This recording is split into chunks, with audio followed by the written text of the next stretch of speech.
In this video, you are going to learn about the acute Casenote folder design, including the color-coded filing system and the filing structure within the Casenote folder. Our main file libraries currently use a terminal digit filing system, and in 2015 a standardized acute Casenote folder was agreed and implemented. All Casenote folders are now to be color-coded depending on the last terminal digit of the patient number. For example, a patient with the number 123456 would have a dark green coloured Casenote because the number ends in 6.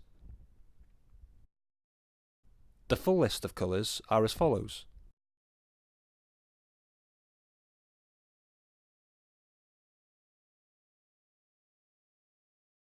Due to the terminal digit filing system, the same colour Casenotes are filed together. This allows us to easily identify any misfiled Casenotes. On the front of the Casenote folder, it will specify the site location of where the Casenote is stored, and the corresponding site address of where they are to be returned to can be found on the back. You will also find space on the front for 2 labels: the MRT tracking label, which contains the patient name and number, and the alert. An alert label is to be placed here in the event that an alert is identified and noted on the alert divider within. A plastic pocket, which is to be used for non-confidential messages.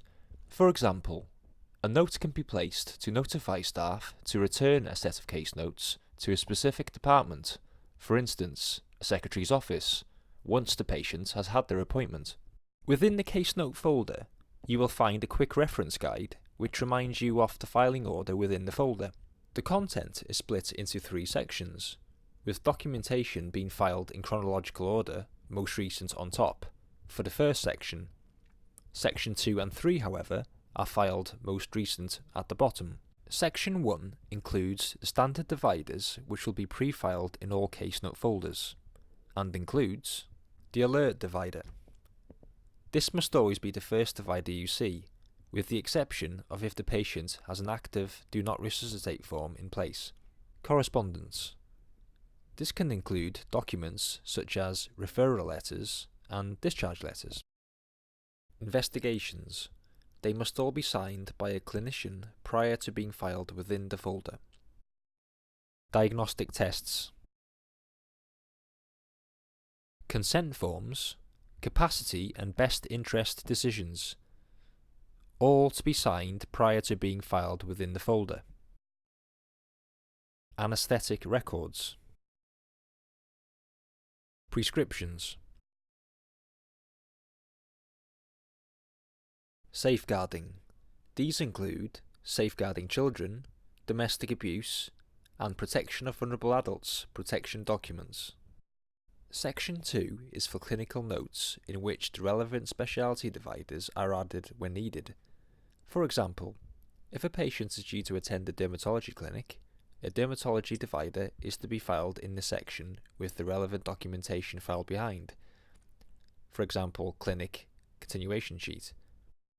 And finally, Section 3 is for nursing records, whereby documents are to be filed in chronological order, but with the most recent at the bottom. We also provide good record-keeping training, which details everyone's responsibilities to maintain accurate health records and adherence of good record-keeping principles. The training is available in both a classroom and e-learning format. Further information can be found on our Health Records intranet site. If you have any queries or comments, please do not hesitate to email us at bcu.healthrecordsqueries@wales.nhs.uk, or alternatively contact your local health records manager. Thank you for taking the time to watch this short tutorial.